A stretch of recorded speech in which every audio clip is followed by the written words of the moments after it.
ท่านกำลังให้เกียรติติดตามรับฟังสถานีวิทยุกระจายเสียงแห่งประเทศไทยจังหวัดลำพูนส่งกระจายเสียงด้วยระบบ FM Stereo Multiplex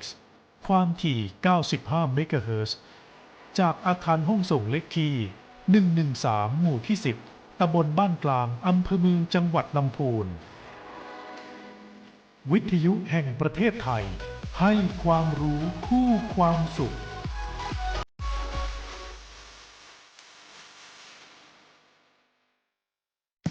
ข้าราชการคือพลังขับเคลื่อนประเทศภายใต้นโยบายรัฐบาลดิจิทัลพัฒนาบริการภาครัฐเพื่อประชาชนให้รวดเร็วเข้าถึงง่ายและเป็นธรรมด้วยปณิธานซื่อสัตย์ต่อหน้าที่ยึดมั่นความดีมีจิตมุ่งบริการสืบสารงานเพื่อปวงประชาทุกภารกิจยึดมั่นหลักธรรมาภิบาล1 เมษายนวันข้าราชการพลเรือนร่วมทำงานด้วยหัวใจเพื่อประเทศไทยที่ก้าวหน้าและยั่งยืนรวมมือมาประหยัดกันน้ำมันที่มีก็จะพอใช้ช่วยกันเพื่อประหยัดไฟช่วยชาติช่วยไทยพลังงานพอเพียงรวมมือมาประหยัดกันน้ำมันที่มีก็จะพอใช้ช่วยกันเพื่อประหยัดไฟช่วยชาติช่วยไทยพลังงานพอเพียงช่วยกันอย่างมีน้องให้จำให้มันไม่ฟุ่มเฟือยโดยพลันน้ำมันขึ้นราคาชาติจะรุ่งเรืองไม่สิ้นเปลืองหนักหนาไฟฟ้ามีค่าอย่าใช้เกินจำเป็นร่วมมือมาประหยัดกันน้ำมันที่มีก็จะพอใช้ช่วยกันเพื่อประหยัดไฟช่วยชาติช่วยไทยพลังงานพอเพียงร่วมมือมาประหยัดกันน้ำมันที่มีก็จะพอใช้ช่วยกันเพื่อประหยัดไฟช่วยชาติช่วยไทยพลังงานพอเพียงประกาศสำคัญจากจังหวัดลำพูนห้ามบุคคลใดกระทำการเผาในที่โล่งโดยเด็ดขาดตั้งแต่วันที่ 1 กุมภาพันธ์ถึง 31 พฤษภาคม 2569 ผู้ใดฝ่าฝืนจุดไฟเผาขยะเผาพื้นที่เกษตรเผาป่าหรือเผาในที่โล่งทุกพื้นที่มีความผิดตามกฎหมายถูกจับและปรับจริงและหากเจ้าหน้าที่รัฐผู้ใดเพิกเฉยไม่ดำเนินการระงับเหตุหรือละเว้นการปฏิบัติหน้าที่ถือว่ามีความผิดด้วยเช่นกัน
ฟ้าเขียวเหลืองส้มแดง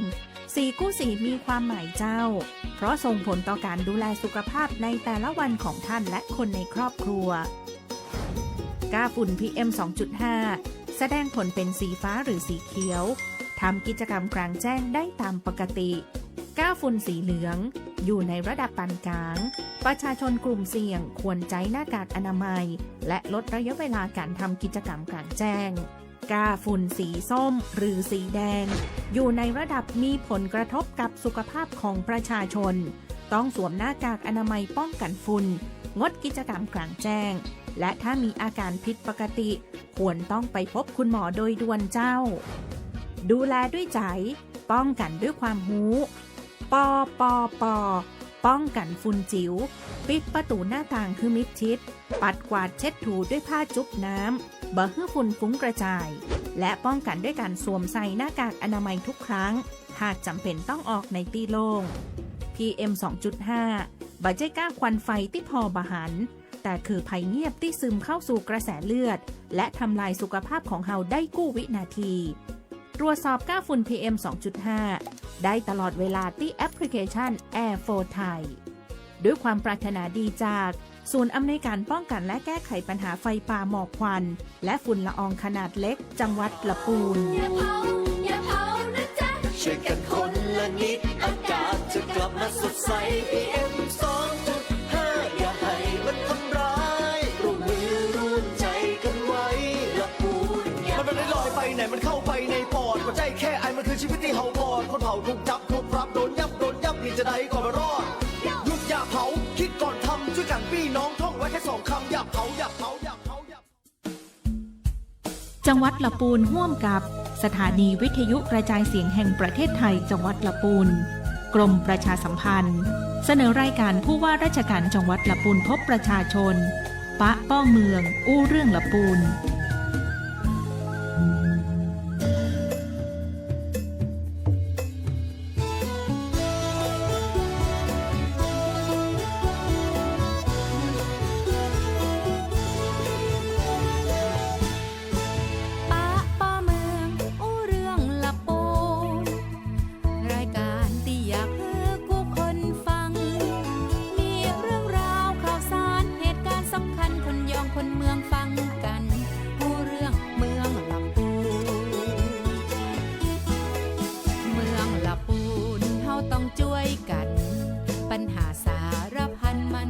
หมดสิ้นไป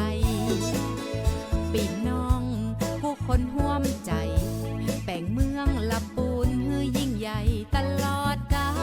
ลมีทุกฮ้อนหารือส่งเสียงผู้ว่าจะอยู่เคียงจะช่วยแก้ปัญหากำกึดดีๆหากท่านมีช่วยบอกมาผ่านรายการนี้นาปะป้อเมืองอู้เรื่องละปูป้อเมืองอู้เรื่องลำปูป้อเมืองอู้เรื่องลำปู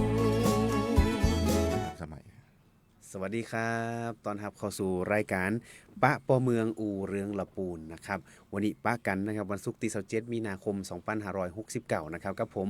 ดีเจแอธนากรลังกาพินนะครับทางคลื่นวิทยุ FM 95 เมกะเฮิรตซ์สถานีวิทยุกระจายเสียงแห่งประเทศไทยจังหวัดลำพูนนะครับวันนี้นะครับก็อยู่กับท่านรองโยธินเนาะท่านโยธินประสงค์ความดีรองผู้ว่าราชการจังหวัดลำพูนนะครับขออนุญาตใจเป็นภาษาไทยกลางนะครับสวัสดีครับท่านรองครับสวัสดีครับดีเจแอท่านผู้ชมท่านผู้ฟังพี่น้องประชาชนครับครับผมสวัสดีในวันนี้นะครับในเรื่องของอากาศเช้านี้เป็นยังไงบ้างครับการสัญจรไปมาช่วงเช้าวันนี้เนี่ยสถานการณ์ปั๊มน้ำมันก็ถือว่าเบาๆลงไปนะครับ ต้องเรียนพี่น้องประชาชนท่านผู้ชมท่านผู้ฟังกันวันนี้ท่านผู้ว่าการจังหวัดไปภารกิจนะครับจังหวัดเคลื่อนที่ที่อำเภอทุ่งหัวช้างจังหวัดลำพูนก็ไปเยี่ยมเยือนพี่น้องประชาชนแล้วก็เอาบริการจากจังหวัดลำพูนนะครับส่วนราชการหน่วยงานต่างๆเนี่ยไปให้บริการพี่น้องประชาชนที่อำเภอทุ่งหัวช้างก็ถือว่าเป็นอำเภอที่ห่างไกลเกือบที่สุดนะครับของจังหวัดลำพูนเราครับก็มาทำหน้าที่แทนนะครับวันนี้ก็ตื่นขึ้นมาสภาพอากาศก็ยังใกล้เคียงกับเมื่อวานนะครับเราดู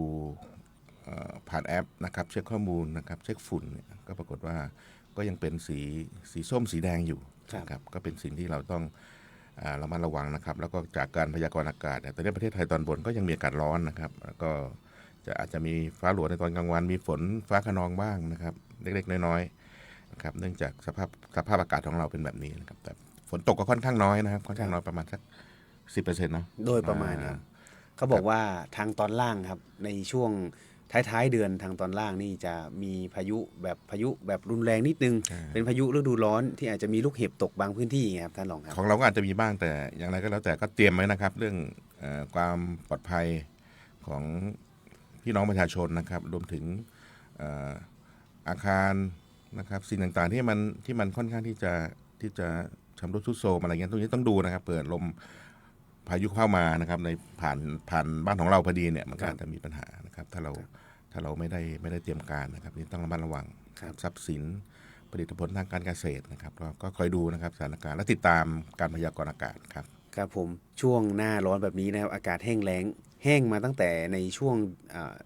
ฤดูหนาว อ่า บ้านเรือนที่เป็นบ้านไม้นี่ต้องระวังใช่ไหมคบ ระวังอัค ท่าน คี ร ภัยด้วยนะครับไฟไหม้จะเกิดขึ้นในช่วงเนี้ยนะครับและบางที่ก็จะมีอากาศแห้งแล้วก็จะมีลมโชยมานะครับบางทีก็มี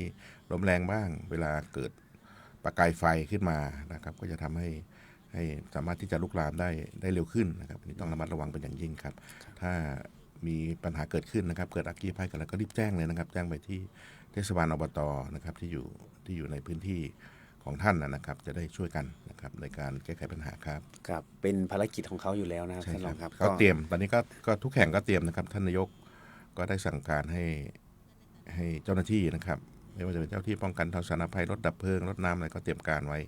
ในการให้ความช่วยเหลือพี่น้องประชาชนครับ ครับผมแล้วก็เห็นว่าปีนี้ครับท่านรองในเรื่องของอุณหภูมิ ปีนี้เนี่ยถ้าเกิดว่าเทียบจากปีที่ผ่านมา เห็นว่าในเรื่องของอุณหภูมิเนี่ยในช่วงของฤดูร้อนจะสูงกว่าในปีที่ผ่านมา ครับก็จากการพยากรณ์อากาศคาดการณ์นะครับว่าจะร้อนกว่าปีที่ผ่านมา ครับ แต่หน้าร้อนก็คือหน้าร้อนนะครับมัน ครั ก็ บ ร้อนนะฮะแล้วก็อาจจะมีถ้าไม่มีฝนไม่มีพายุเข้า อากาศก็จะแห้งอย่างที่เรียนให้ทราบนะครับก็ต้องช่วยกัน แล้วก็เรื่องของดัชนีความร้อนที่มันสูงกว่าปีที่ผ่านมา เราก็ต้องระมัดระวังเรื่องของสุขภาพนะครับ การออกกำลังกายนะครับการทำงานดูหน่อยถ้าเหนื่อยก็ต้องพักนะครับก็ถ้าแดดร้อนมากๆก็ต้องอาจจะต้องเข้าสู่ที่ร่มบ้างอะไรบ้างนะครับพักผ่อนร่างกายทำสุขภาพร่างกายให้แข็งแรงครับ ครับใครที่เข้าสวนเข้าไร่ช่วงนี้ก็ระมัดระวังนะครับจิบน้ำเยอะๆนะครับช่วงนี้ก็พกน้ำเป็นขวดใหญ่ๆไปด้วยก็แล้วกันนะครับจะได้ไม่มีความเสี่ยงเพราะว่าหนักสุดนี่อาจจะเสียชีวิตเลยครับ ใช่ ท่านอง ครับถ้ามีปัญหารู้สึกว่ามันผิดปกติร่างกายผิดปกตินี่ก็ต้องพักนะครับแล้วก็อาจจะต้องไปหาหมอนะครับอันนี้ก็เป็นเรื่องที่สำคัญ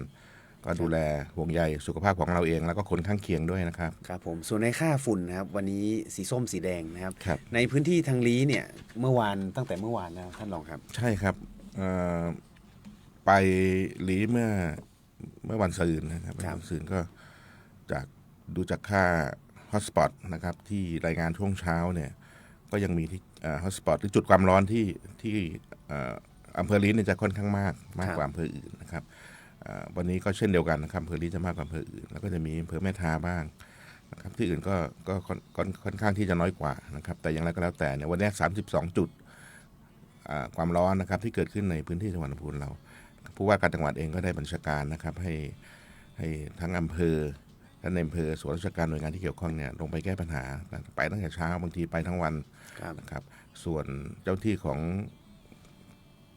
กระทรวงทรัพยากรธรรมชาติและสิ่งแวดล้อมมันจะเป็นกรมอุทยานแห่งชาติสัตว์ป่าพันธุ์พืชเจ้าหน้าที่ป่าไม้นะครับทีมอาสาสมัครดับไฟป่าชุดปฏิบัติการที่มาจากจังหวัดที่มาสนับสนุนการปฏิบัติงานก็ออกพื้นที่ตลอดทั้งวันนะครับเมื่อวานนี้เมื่อวันศุกร์ไปเยี่ยมที่ ของ ลี สกลนครนะครับ จากสกลนครกับฉะเชิงเทรานะครับก็มาช่วยจังหวัดลำพูนในการปฏิบัติหน้าที่ร่วมกันว่ากำลังในส่วนของเราถ้าดูจากผืนป่าที่ ฝั่ง มี เพื่อน จำน บ้าน วน เรา มาก นี่ก็เยอะนะครับจุดความร้อนครับท่านรองครับ เฉพาะอุทยานแห่งประเทศเพื่อนบ้านนี่เยอะอยู่ละอันนั้นก็ว่าไปนะครับแต่ว่าในส่วนของจังหวัดลำพูนเองเราก็มีจังหวัดเพื่อนบ้านนะครับ ครับ ที่อยู่ในพื้นป่าเดียวกัน อย่างเช่นเขตอุทยานแห่งชาติแม่ปิงเนี่ยก็จะครอบคลุมจังหวัดเชียงใหม่ด้วยจังหวัดตากด้วยนะครับนี่ก็ช่วยกันในการดูแลแต่ละจังหวัดก็มีทีมปฏิบัติการเข้าไปปฏิบัติหน้าที่ครับในส่วนของตำบลก้ออำเภอลีนะครับที่เป็นอุทยานแห่งชาติแม่ปิงครับตำบลแม่ลานอำเภอลีท่านนายอำเภอก็ลงไปร่วมกับเจ้าหน้าที่ที่เกี่ยวข้องนะครับปฏิบัติหน้าที่อย่างเต็มกำลังความสามารถนะครับภาคพื้นดินเนี่ยเหนื่อยมากครับท่านผู้ว่าการจังหวัดก็ฝากสิ่งของไปเยี่ยมให้กำลังใจนะครับเครื่องดื่มน้ำดื่มนะครับที่ได้รับการสนับสนุนจากพี่น้องประชาชนได้รับการสนับสนุนจากคณะสงฆ์ภายใต้การนำของพระเดชพระคุณหลวงพ่อเจ้าคณะจังหวัดเนี่ยก็สนับสนุนน้ำดื่มไปเพื่อเหมือนกับน้ำก็เป็นน้ำศักดิ์สิทธิ์เป็นน้ำมนต์แล้วกันไปเยี่ยมพี่ให้กำลังใจพี่น้องที่ปฏิบัติหน้าที่อยู่ด้วยความเหนื่อยยากนะครับอันนี้ก็เป็นกำลังใจให้กันนะครับอันไหนถ้าภาคพื้นดินปฏิบัติแล้วเนี่ยมันก็ยังมีปัญหาอยู่เนื่องจากบางทีไฟมันเกิดในพื้นที่ที่มันเป็นภูเขาสูงชันยากลำบากแล้วก็อันตรายเนี่ยเราก็จะขอสนับสนุนอากาศยานดับไฟเมื่อวานนี้ก็เข้าไป3-4 หน่วยนะครับเข้าไปช่วยปฏิบัติหน้าที่วันนี้ก็ขอพักอากาศยานดับไฟเข้าไปนะครับช่วยกันทั้งบนอากาศด้วยภาคพื้นดินด้วยนะครับเจ้าที่ก็ทำงานเต็มที่ครับแต่สิ่งที่อยากจะฝาก ถึงพี่น้องประชาชนนะครับที่อาจจะมีพฤติกรรมพฤติการในการชอบเข้าป่า ไม่ว่าจะเป็นล่าสัตว์ก็ดีนะครับหาของป่าก็ดีช่วงนี้นี่เป็นช่วงที่ทุกป่าเนี่ยมีประกาศปิดป่าทั้งหมดนะครับโดยหน่วยงานที่เป็นเจ้าที่รับผิดชอบนะครับอุทยานก็เขาประกาศปิดอุทยานไปแล้วพื้นที่ป่าไม้ป่าสงวนก็ประกาศปิดไปแล้วนะครับเพราะฉะนั้นการเข้าไปในพื้นที่ที่ไม่ได้รับอนุญาตพวกนี้ก็จะเป็นความผิดทั้งหมดครับแล้วก็แต่สิ่งสำคัญก็คืออยากให้มีจิตสำนึกว่าพี่น้องเราที่ไปเบิดหน้าที่ดับเวลาไฟมันเกิดขึ้นเข้าไปดับเนี่ยก็ด้วยความเสียสละทุ่มเทแล้วก็เหนื่อยยากลำบากมากและอันตรายมากเขาก็มีครอบครัวนะครับพี่น้องเราที่ไปช่วยดับไฟเป็นอาสาสมัครรวมถึงเจ้าที่ราชการเจ้าที่ป่าไม้เจ้าที่อส.กำนันผู้ใหญ่บ้านเนี่ยเขาก็มีครอบครัวมีคนที่คอยเป็นห่วงบรรยายเขาเช่นกันนะถ้าเกิดว่าเข้าไปแล้วมันเกิดอันตรายขึ้นมาเนี่ยมันก็จะเป็นปัญหาต่อครอบครัวเขาเพราะฉะนั้นเนี่ยก็อยากฝากว่าถ้ามีพฤติกรรมแบบนี้ก็ไม่ควรที่จะทำแล้วนะครับฝากด้วยแล้วก็เป็นการกระทำที่ผิดกฎหมายนะครับครับผมก็เห็นว่าลงพื้นที่ของก้อเนี่ยนะครับไปดูในเรื่องของจุดความร้อนเพราะว่าวันก่อนนี้ก็มีจุดความร้อน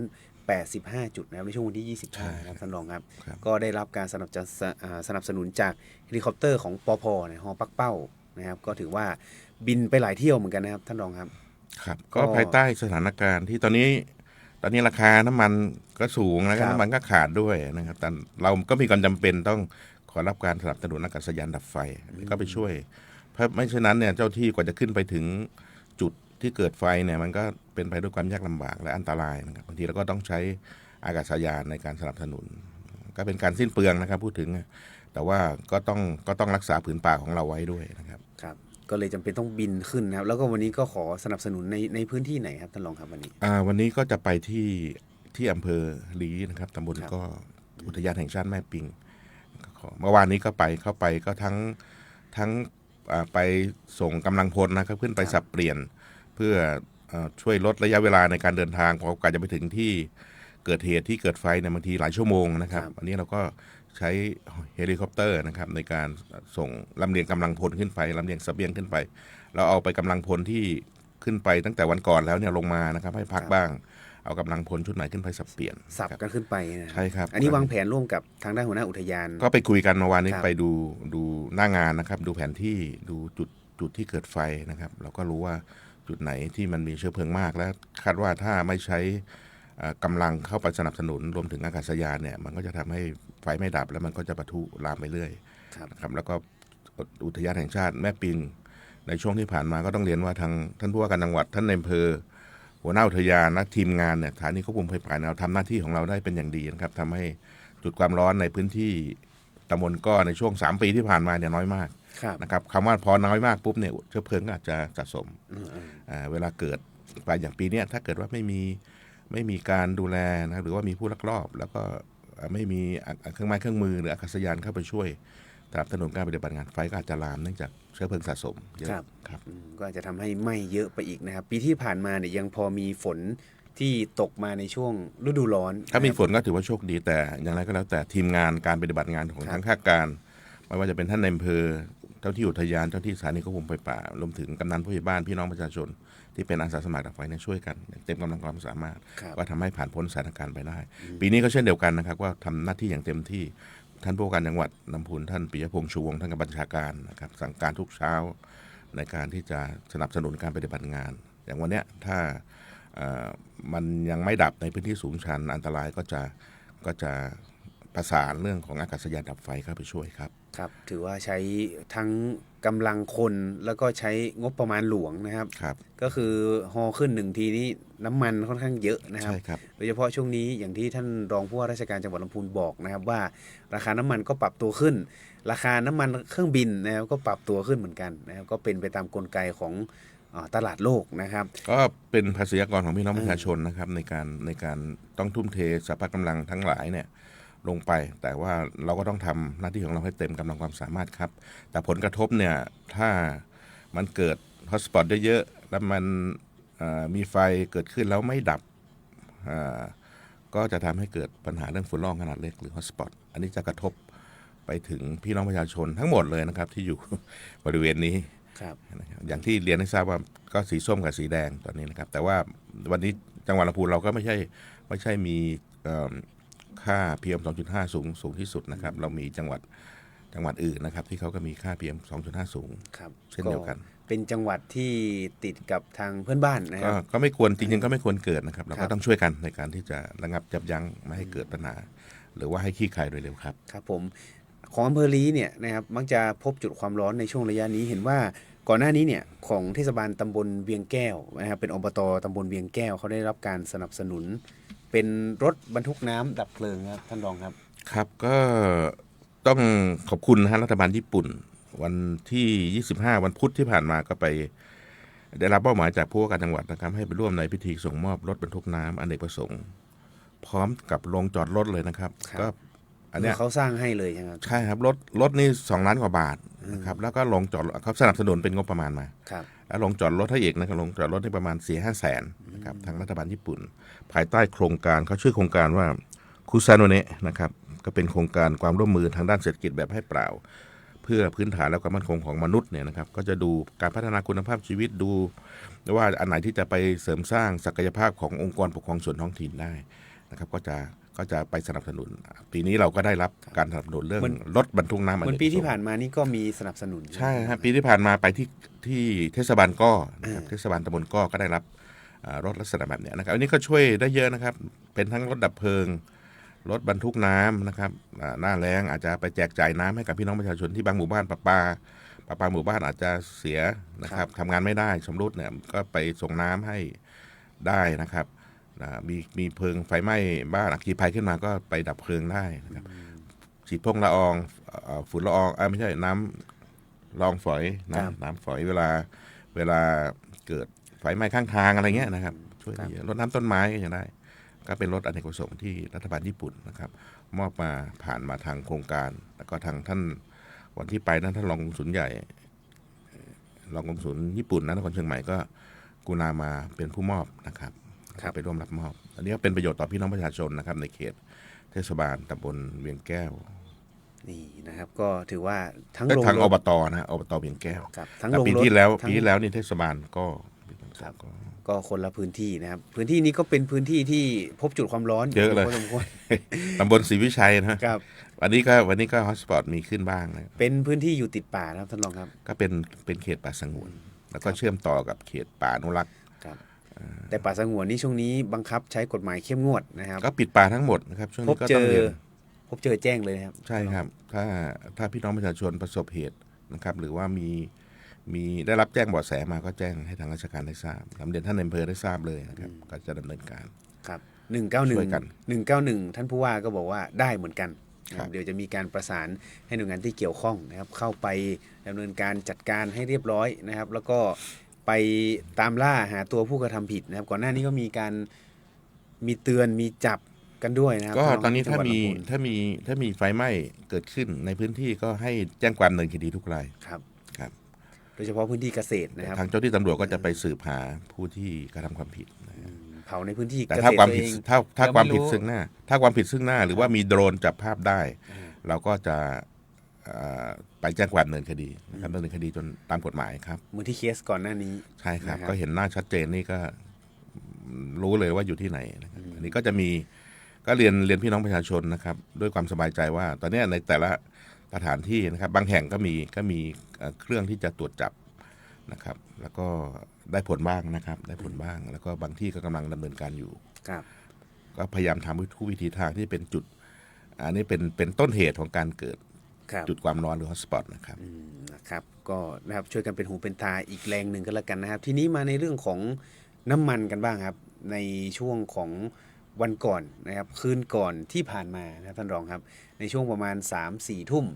ก็มีข่าวในเรื่องของกบนเนี่ยเขาเคาะในเรื่องของการ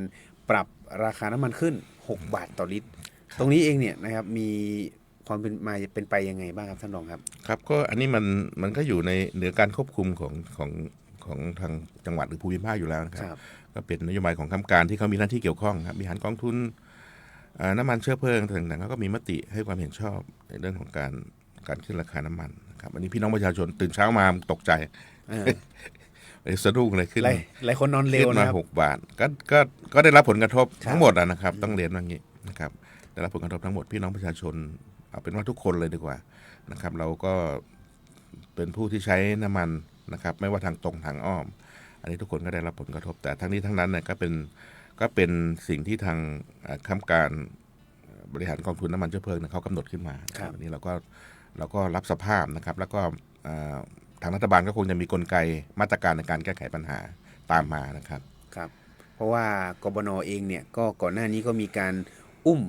ราคาน้ำมันแล้วก็มีการจ่ายชดเชยให้ก็คือประมาณวันละ 2,590 ล้านบาทซึ่งก่อนหน้านี้เนี่ยนะครับเขาก็ได้มีการสรุปตัวเลขที่มีการหนุนเข้าไปต่อเดือนเนี่ยอยู่ที่ประมาณ 83,344 ล้านบาทนะครับจึงมีความจำเป็นที่จะต้องมีการปรับขึ้นนะครับปรับขึ้นให้มันเป็นไปตามกลไกของตลาดน้ำมันโลกนะครับแต่ก็ยังกองทุนก็ยังอุดหนุนอยู่ครับ เพราะว่าตอนนี้ราคาแต่จะมีปรับลดนิดนึงนะครับราคาตอนนี้ราคาตามความเป็นจริงเนี่ยดีเซลนี่เท่าไหร่แล้วตอนนี้ถ้าเป็นราคาจริงนี่อยู่ที่58 บาท58แล้วนะครับแก๊สโซฮอล์95นะครับราคาจริงอยู่ที่44 บาทโดยประมาณ91นะครับอยู่ที่43 บาท94นะครับแล้วก็ที่แก๊สโซฮอล์ E20 เนี่ยอยู่ที่ประมาณ41เกือบ42 บาทแล้วก็แก๊สโซฮอล์ E85 เนี่ยอยู่ที่ประมาณ35 บาทอันนี้เป็นราคากลางในพื้นที่ของภาคกลางนะครับท่านรองครับตอนนี้ราคาที่น้องแอร์ที่ดีแจว่าเนี่ยยังไม่ใช่ราคาที่เราซื้อขายนะครับไม่ใช่ราคาบ้านเรานะครับเพราะว่ามีการอุดหนุนอยู่นะครับยังมีการอุดหนุนอยู่แต่ว่าการอุดหนุนเนี่ยในภาพรวมก็ใช้งบประมาณค่อนข้างที่จะมากในแต่ละวันครับถ้าดีเซลเนี่ยตอนนี้รัฐบาลยังคงอุดหนุนอยู่แต่เพียงแค่ว่าปรับลดลงยังคงอุดหนุนอยู่ที่19 บาท 12 สตางค์ถ้าไม่อุดหนุนถ้าไม่อุดหนุนล่ะถ้าไม่อุดหนุนก็ติดลบที่กองทุนน้ำมันถ้าไม่อุดหนุนเนี่ยราคาก็จะไป50 กว่าบาทนะ58 บาทนะถือว่าเยอะเลยทีเดียวนะครับถ้าเกิดว่ามันขึ้นไปจนถึงจุดนั้นปุ๊บเนี่ยท่านรองครับมันก็จะเป็นเขาเรียกว่าผลกระทบห่วงโซ่เรื่องของ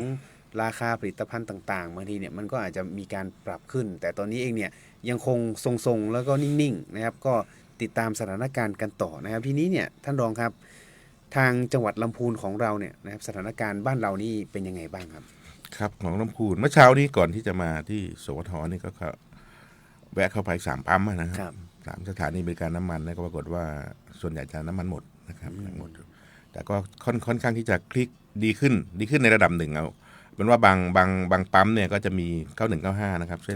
ช่นปั๊มปตทที่ประแดดนะครับประแดดนี่ก็จะมี9195ให้เติมอยู่นะครับแต่ว่าดีเซลเนี่ยก็รอ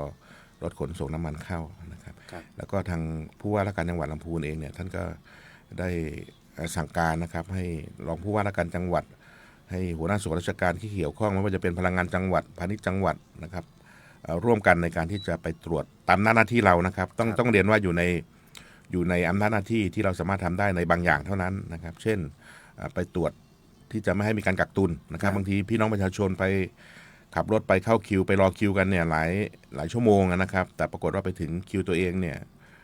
น้ำมันหมดเนี่ยนะครับอย่างนี้ก็ไม่ได้นะก็ต้องไปเช็คไปดิฟแท้งนะครับไปดูเช็ควัดระดับว่า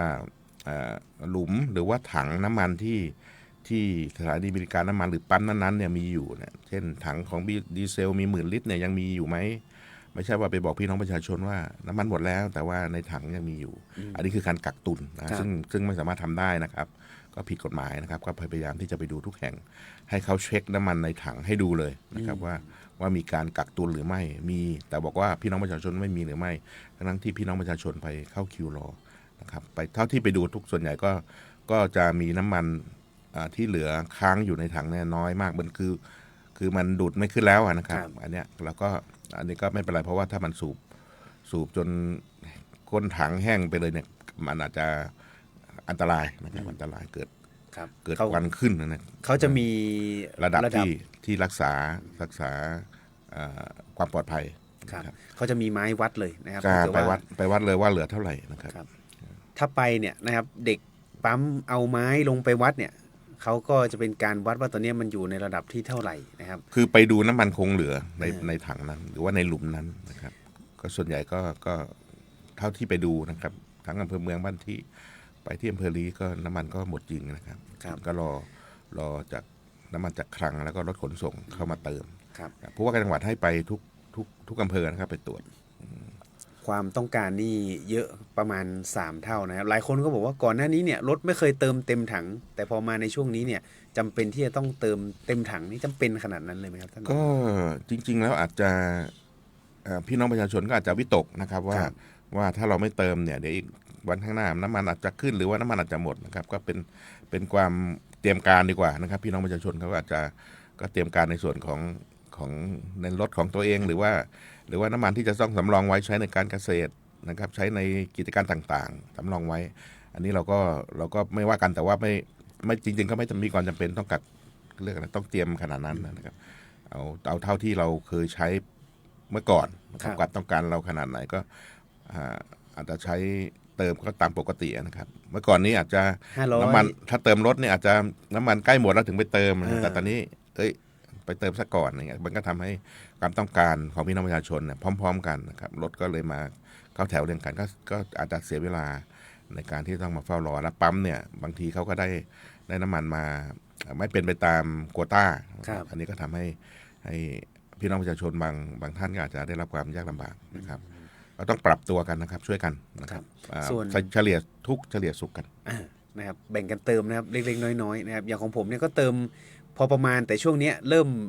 ปรับเปลี่ยนจากการใช้รถยนต์มาขี่มอเตอร์ไซค์แล้วท่านรองครับก็ถือว่าขี่มอเตอร์ไซค์ก็ถือว่าทำงานแล้วฮะก็ถือว่าเป็นการปรับตัวนะครับเป็นการประหยัดด้วยค่าน้ำมันนี่จากเดิมที่เราจ่ายค่ารถยนต์นี่ก็ปรับลงไปเยอะก็ได้รับผลกระทบกันหมดนะครับก็ทุกท่านนะครับทุกครัวเรือนทุกครอบครัวก็ต้องดูว่าเราสามารถที่จะปรับได้ขนาดไหนนะครับเห็นว่าภาคอุตสาหกรรมเนี่ยที่เขามีการรับส่งพนักงานตรงนี้เองเนี่ยก็เห็นว่ามีบางทีเนี่ยหาไปเติมน้ำมันก็อาจจะยากนิดนึงก็อาจจะกระทบเล็กน้อยครับท่านรองก็ได้รับผลกระทบนะครับเพราะว่าเขาก็ใช้น้ำมันเป็นปัจจัยหลักในการประกอบธุรกิจนี้บรรทุกดีเซลก็มีความจำเป็นต้องใช้น้ำมันอยู่แล้วแล้วก็มันก็จะกระทบในส่วน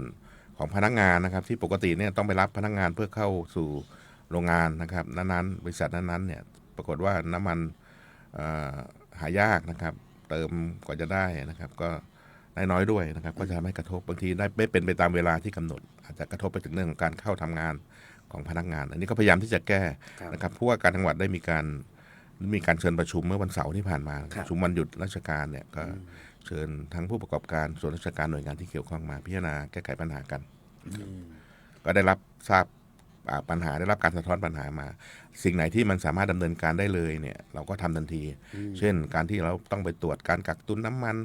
เรื่องของราคาการติดป้ายราคาเนี่ยอันนี้มันเป็นอำนาจหน้าที่ที่เป็นอำนาจหน้าที่ของเราต้องดำเนินการไม่ให้ได้รับผลกระทบส่วนน้ำมันจะมาส่งจำนวนเท่าไหร่ราคาเท่าไหร่เนี่ยมันเกินกว่าที่เราจะกำหนดได้นะครับก็ต้องรอฟังรอสถานการณ์ในภาคการเกษตรนี่แกนลอนเล็กๆเนี่ยยังใช้ได้นะครับก่อนหน้านี้ที่มีกระแสบอกว่าอุ้ยกักตุนน้ำมันหรือเปล่าเล็กๆประมาณถังเล็กๆเนี่ยที่เอาไปใส่เครื่องตัดหญ้าเครื่องสูบน้ำเนี่ยยังคงเอาไปเติมได้อยู่นะท่านรองครับก็อันนี้ต้องขอบคุณนะฮะปั๊มน้ำมันหรือสถานีบริการน้ำมันเชื้อเพลิงที่ให้ความกรุณาดีกว่านะครับกับพี่น้องประชาชนที่ได้รับความเดือดร้อนบางทีเอาแกนลอนมาอะไรมาบางทีมันไม่สามารถเอาเครื่องยนต์นั้นมาได้อะไรเงี้ยเครื่องแบ็คโฮใช่แม้กระทั่งเครื่องตัดหญ้าอะไรต่างๆเครื่องมือทางการเกษตรเนี่ยมันก็ต้องเอาแกนลอนมาเติมเพื่อที่จะไปเติมเครื่องจักรเครื่องยนต์เครื่องไม้เครื่องมือเหล่านั้นบางที่อาจจะไม่อนุญาตเติมแต่บางที่อาจจะเติมก็ต้องขอบคุณนะครับที่สถานีบริการน้ำมันหรือปั๊มที่อำนวยความสะดวกให้พี่น้องประชาชนครับเห็นวันก่อนนี่ผมไปสัมภาษณ์ของผู้จัดการที่ปตท.ตรงแยกประสักนะครับท่านรองเขาก็บอกว่าของภาคการเกษตรเนี่ยเขายังคงให้บริการอยู่นะครับแต่เป็นแกนลอนเล็กๆแต่ถ้าเกิดว่าเอาเป็นถัง1,000 ลิตรมาเลยเนี่ยนะครับอันนี้นี่ก็จะต้องมีมาตรการในการตรวจสอบนิดนึงว่าไปใช้ทำอะไรนะครับอันนี้เป็นมาตรการของทางปั๊มเองเนี่ยเขาก็พยายามเฉลี่ยนะครับน้ำมันให้กับประชาชนทุกคนนะครับก็ช่วงนี้ก็อาจจะต้องอย่างที่เรียนว่าต้องเฉลี่ยกันนะครับช่วยกันให้ผ่านพ้นสถานการณ์ตรงนี้ไปนะครับครับในเรื่องของแดชบอร์ดของจังหวัดลำพูนตอนนี้ก็ยังคงใช้ได้นะครับของพลังงานครับท่านรองก็เป็นสิ่งหนึ่งที่จังหวัดลำพูนเองก็อยากที่จะอำนวยความสะดวกให้พี่น้องประชาชนครับอย่างที่เรียนว่าบางทีรถไปเข้าคิวรอหน้าปั๊มรอเป็นกิโล2 กิโลเมตรแล้วปรากฏว่ามาถึงแล้วคิวแล้วไม่ได้เติมอะไรเงี้ยหรือว่าขับรถออกจากบ้านมาหวังที่จะไปเติมน้ำมันปรากฏว่าน้ำมันหมดอันนี้ก็จะ จะมีการพัฒนานะครับการประชาสัมพันธ์ให้พี่น้องประชาชนได้ทราบโดยสำนักงานพลังงานจังหวัดลำพูนนะครับได้จัดทำเป็นอันนี้กันนะ แดชบอร์ด เป็นสิ่งที่จะให้พี่น้องประชาชนได้ดูได้ง่ายๆนะครับเพื่อที่จะเช็คว่าเราจะต้องไปเติมที่ไหนดีและที่ไหนมันหมดแล้วเป็นแดชบอร์ดที่ต้องขอบคุณสำนักงานพลังงานจังหวัดลำพูนและทีมงานนะครับที่ได้จัดทำขึ้นมาอำนวยความสะดวกให้พี่น้องประชาชนก็เป็นเครื่องมือเล็กๆน้อยๆนะครับพี่น้องก็ลองดูนะครับว่าอันไหนที่มันจะช่วยอำนวยความสะดวกให้เราได้นะครับอาจจะไม่เรียวไทม์แต่ว่าก็พยายามที่ทำให้มันเวลาเนี่ยมันใกล้เคียงกับที่เราเปิดดูให้มากที่สุดก็คือทางพลังงานเนี่ยเขาได้รวบรวมข้อมูลแต่เขาก็จะมีรอบเวลาเช็คของเขานะครับเพื่อให้มันเวลาใกล้เคียงที่สุดนะครับท่านรองแล้วก็เราจะเช็คให้ถี่ที่สุดแล้วกันให้มันข้อมูลมันอัปเดตที่สุดครับนี่แล้วก็ผ่านทางแอปของสำนักงานประชาสัมพันธ์จังหวัดสวทอะไรต่างๆพวกนี้นะให้พี่น้องประชาชนได้ทราบท่านก็ลองเปิดดูนะครับพี่น้องประชาชนเปิดดูอาจจะช่วยท่านนะครับในการที่ไม่ต้องไปเสียเวลารอครับเห็นว่าทางมหาดไทยเองครับท่านรองครับก็มีในเรื่องของมาตรการดูแลเกี่ยวกับในเรื่องของสถานการณ์น้ำมันด้วยใช่ไหมครับท่านรองครับก็กระทรวงมหาดไทยแล้วก็กรมการปกครองนะครับสั่งการมาที่ผู้ว่าราชการจังหวัดนะครับรวมถึงปลัดจังหวัดในอำเภอนะครับให้ช่วยเข้าไปสนับสนุนในเรื่องของการดูแลปัญหาน้ำมันเชื้อเพลิงนะครับไม่ว่าจะเป็นน้ำมันที่มันขาดแคลนการกักตุนนะครับการไม่ปฏิบัติตามกฎหมายป้ายราคาอะไรต่างๆพวกเนี้ยลงไปจัดทีมลงไปนะครับในการทำหน้าที่ให้ดีที่สุดและทั่วถึงนะครับไปดูอันนี้อาจจะต้องรวมไปถึงสินค้าอุปโภคบริโภคนะครับที่ควบคุมนะครับป้ายแสดงราคาเนี่ยต้องปฏิบัติตามกฎหมายผู้ว่าการจังหวัดก็มีประกาศในเรื่องเหล่านี้แล้วนะครับนั้นฝากทางสถานประกอบการผู้ประกอบการนะครับว่าอันนี้เราก็ต้องปฏิบัติตามกฎหมายนะครับแล้วก็ไม่เอาเปรียบพี่น้องประชาชนแล้วกันลำพูนของเรานี่ยังไม่พบการทำผิดกฎหมายนะครับท่านรองครับอย่างก็ออกทุกวันนะครับพาณิชย์จังหวัดทีมงานของพาณิชย์จังหวัดศูนย์ดำรงธรรมนะครับสคบของลำพูนนะครับท่านในอำเภอนะครับออกไปอย่างศูนย์ดำรงธรรมเขาลงไปด้วยนี่แต่ละวันนี่มีเรื่องร้องเรียนไหมครับท่านรองครับก็มีบ้างนะครับมีบ้างเราก็ไปดูว่าโดยข้อเท็จจริงนี่เป็นยังไงนะครับก็ไปตรวจสอบตามที่เขาร้องเรียนถ้าไม่กระทำผิดกฎหมายแต่ว่ามันหมิ่นเหม่นะครับก็จะแจ้งต้องเตือนละนะครับเตือนพี่น้องประชาชนครับเรารวมถึงเรื่องของสินค้านะครับอุปโภคบริโภคเนี่ยต้องเป็นไปตามประกาศนะครับหรือตามที่กฎหมายกำหนดนะครับช่วงนี้ในเรื่องของราคาสินค้าที่ท่านรองบอกนะพาณิชย์ยังคงติดตามอยู่นะครับราคาน้ำมันพาณิชย์ก็ยังคงลงทุกวันติดตามอยู่ต่อเนื่องครับที่ตรงไหนที่พี่น้องประชาชนเห็นว่ามันไม่เป็นธรรมเนี่ยก็สามารถแจ้งเลยนะครับเดี๋ยวทางท้ายรายการเราก็จะให้แจ้งครับก็มีรายละเอียดเหมือนกันนะครับเพราะฉะนั้นแล้วช่วงนี้เองเนี่ยมาตรการที่จะช่วยเหลือพี่น้องประชาชนได้ด้วยตนเองนะครับช่วยเหลือตนเองก็คือการประหยัดพลังงานนะครับท่านรองครับไม่ใช่เฉพาะน้ำมันเท่านั้นในเรื่องของไฟฟ้าที่บ้านนะครับช่วงนี้ก็ถือว่าอากาศเริ่มร้อนขึ้นก็มีหลายวิธีที่จะทำให้ประหยัดพลังงานกันไม่ว่าจะเป็นไฟฟ้าน้ำมันนะครับอย่างช่วงนี้ในเรื่องของการปรับพลังงานไฟฟ้าเนี่ยการเปิดแอร์ช่วงนี้อาจจะบ่อยนิดนึงนะครับท่านรองครับก็อาจจะปรับให้มันแบบอุณหภูมิสูงขึ้นกว่าเดิมที่เราเคยเปิดนิดนึงก็ได้นะครับพอให้มันเย็นสบายนะท่านรองจริงๆแล้วคิดว่าพี่น้องประชาชนเนี่ยเขาประหยัดอยู่แล้วนะเพราะว่าทุกอย่างมันเป็นรายจ่ายถ้าเราใช่ครับถ้าเรามีการใช้จ่ายที่มันโดยไม่ระมัดระวังเนี่ยมันก็จะทำให้ค่าใช้จ่ายมันเพิ่มมากขึ้นไอ้ค่าใช้จ่ายที่เพิ่มมากขึ้นก็เป็นค่าใช้จ่ายที่มันมาจากกระเป๋าเราเนี่ยแหละสตังค์ของเราเพราะฉะนั้นเนี่ยคือมั่นใจว่าพี่น้องประชาชนทุกคนนะครับก็รู้จักที่จะประหยัดอยู่แล้วนะครับก็ฝากว่าถ้าเราสามารถที่จะทำได้อย่างต่อเนื่องนะครับก็จะเป็นสิ่งที่ดีนะครับช่วงนี้ก็เราก็ยังไม่รู้ว่าในวันต่อไปเนี่ยราคาน้ำมันจะมีแค่ไหนจะมีไปเติมได้ไหมแล้วก็ราคาจะสูงขึ้นแค่ไหนอย่างไรก็แล้วแต่เมื่อวานนี้นะครับทางคณะรัฐมนตรีได้มีการประชุมนัดพิเศษนะครับแล้วก็ได้เห็นชอบในหลักการใช่ไหมครับเมื่อวานนี้พิเศษนัดพิเศษเขาก็ประชุมและเห็นชอบในหลักการตามที่กระทรวงการคลังได้เสนอนะครับเมื่อวานนี้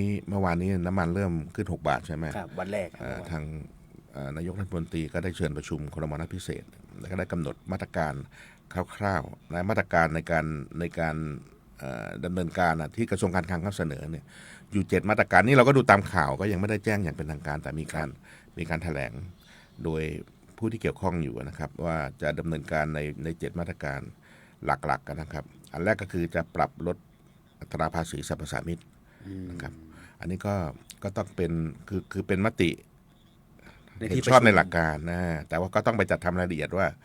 จะปรับยังไงนะครับ ลดเท่าไหร่ เดิมเท่าไหร่แล้วจะลดยังไงแล้วน้ำมันแต่ละประเภท แต่ละชนิดเนี่ยจะปรับลดยังไงนะครับอันนี้ก็เป็นเรื่องของส่วนราชการหน่วยงานที่เกี่ยวข้องไปดำเนินการ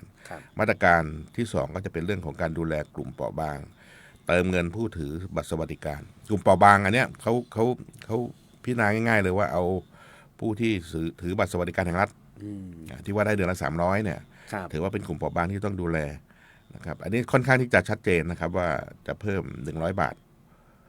จาก300เป็น400แต่เดี๋ยวแต่1 เดือนนะ1 เดือนก่อน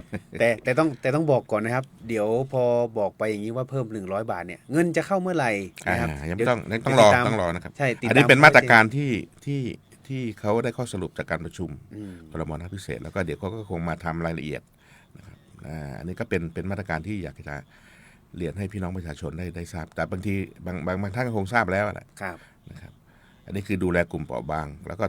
มาตรการต่อไปก็ดูแลกลุ่มขนส่งกับภาคขนส่งเนี่ยชื่อมันก็บอกแล้วขนส่งนะมันต้องไม่ว่าจะเป็นยานพาหนะอะไรก็ต้องใช้น้ำมันนั่นแหละนะครับอันนี้ก็เขาก็จะมีมาตรการในการที่จะดูแลก็ไปทำรายละเอียดนะครับ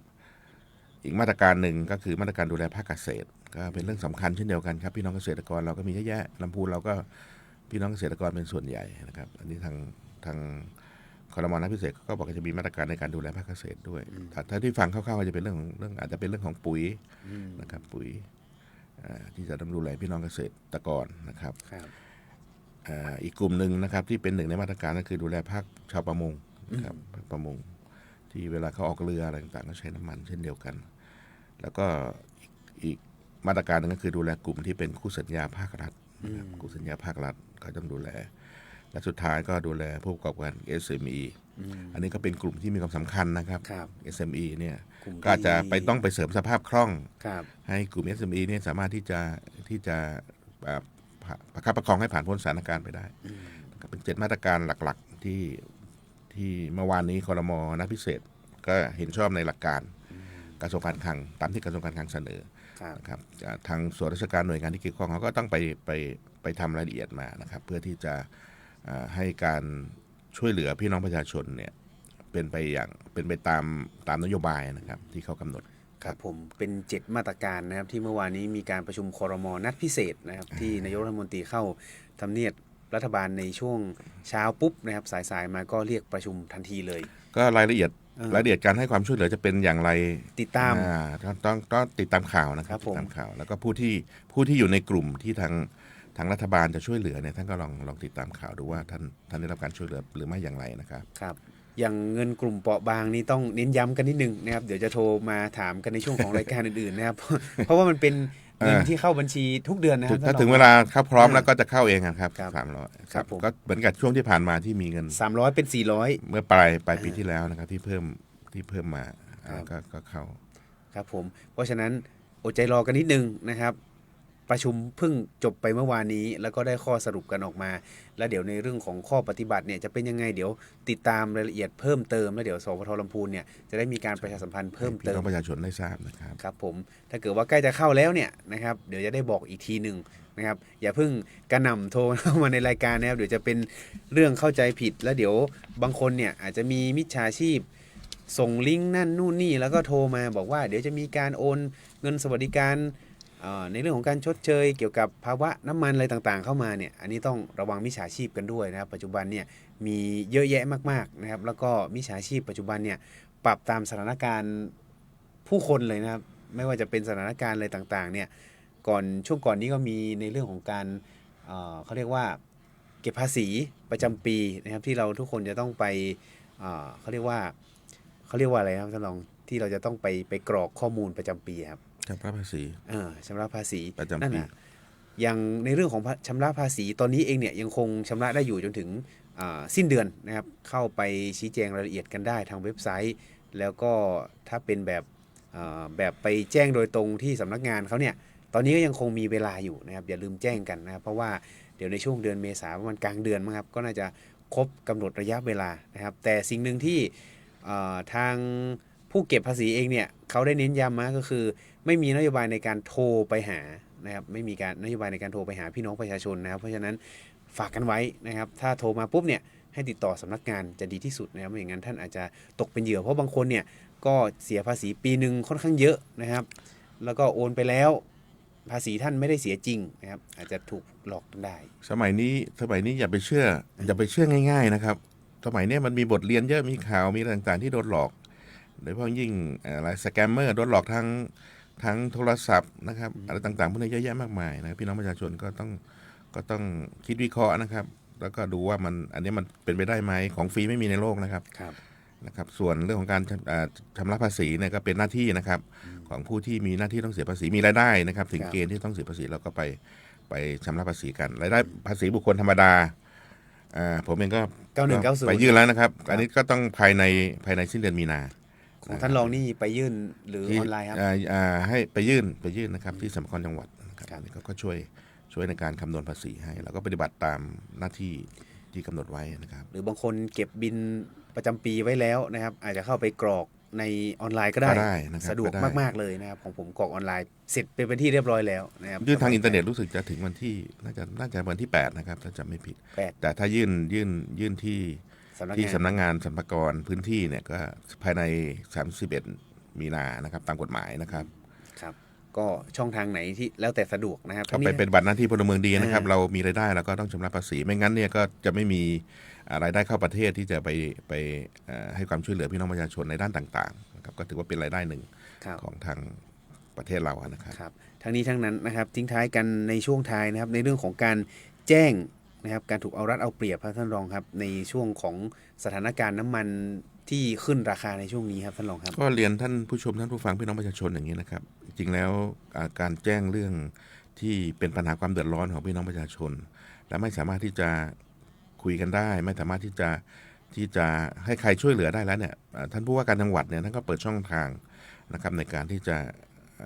รับปัญหาความเดือดร้อนของพี่น้องประชาชนไม่เฉพาะ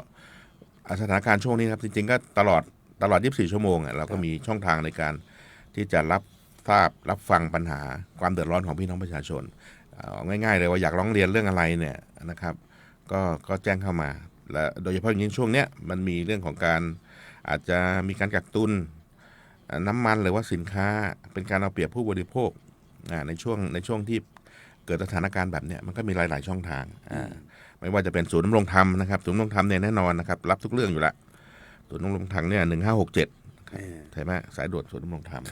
อันนี้รับทุกเรื่องนะครับและที่ผ่านมาก็ผู้ที่มีปัญหาความเดือดร้อนต้องการร้องเรียนเนี่ยผ่านช่องทางศูนย์ดำรงธรรมไม่ว่าจะเป็นศูนย์ดำรงธรรมจังหวัดศูนย์ดำรงธรรมอำเภอเนี่ยเยอะแยะนะครับปัญหาทุกเรื่องนะครับต้องได้รับการเยียวยาแก้ไขครับก็จะเป็นช่องทางอื่นก็มีนะครับอันนี้เป็นของศูนย์ดำรงธรรมก็คือทุกเรื่องนะครับส่วนของพาณิชย์เนี่ยเขาก็มีสายด่วนกรมการค้าภายในนะครับถ้าเกิดว่าถูกเอารัดเอาเปรียบในเรื่องของการฉวยโอกาสขึ้นราคานะครับสินค้าไม่ตรงปกอะไรต่างๆเนี่ย1569อันนี้ก็แจ้งไปได้เหมือนกันหรือเบอร์สำนักงานนะครับสำนักงานพาณิชย์จังหวัดลำพูน053 561 489นะครับ053 561 489ส่วนสคบนะครับก็มีสายด่วนเหมือนกันนะครับ1166นะครับก็สามารถแจ้งเข้าไปได้นะครับเป็นสายด่วนที่เขาเปิดรับสายตลอดเลยนะครับก็สามารถแจ้งไปได้เช่นกันนะครับยังมีอีกหลายช่องทางนะครับร้องเรียนเป็นจดหมายก็ได้นะครับใส่ตู้ไปรษณีย์หน้าจวนผู้ว่าก็มีไม่รู้จะไปส่งไหนไม่ใช้แจ้งทางอะไรออนไลน์แจ้งทางโทรศัพท์ไม่สะดวกนะครับเขียนเป็นจดหมายส่งไปหน้าตู้รับเรื่องราวร้องทุกข์หรือว่าทางอะไรทับฟี่ฟองดูก็ได้นะครับไปยื่นด้วยตัวเองก็ยังได้ไปที่สารกลางจังหวัดหรือที่ว่าการอำเภอทุกแห่งนะครับท่านอยู่อำเภอไกลๆเนี่ยอำเภอลี้ทุ่งหัวช้างบ้านโฮ่งเนี่ยท่านก็ไปหาท่านในอำเภอเลยไปยื่นสื่อหรือไม่ก็ไปคุยเลยนะครับเจ้าที่ก็ศูนย์ดำรงธรรมอำเภอนะครับก็พร้อมที่จะรับเรื่องร้องเรียนร้องทุกข์นะครับแล้วก็เรื่องของสินค้าอุปโภคบริโภคช่วงนี้นะครับการเอาเปรียบผู้บริโภคนะครับก็เป็นสิ่งที่ผิดกฎหมายผิดกฎหมายเพราะฉะนั้นพี่น้องประชาชนที่ไม่ได้รับเห็นทราบว่าหรือว่ารู้ตัวว่าไม่ได้รับการเป็นธรรมเนี่ยก็สามารถที่จะแจ้งได้ ฝากถึงผู้ประกอบการว่าเราก็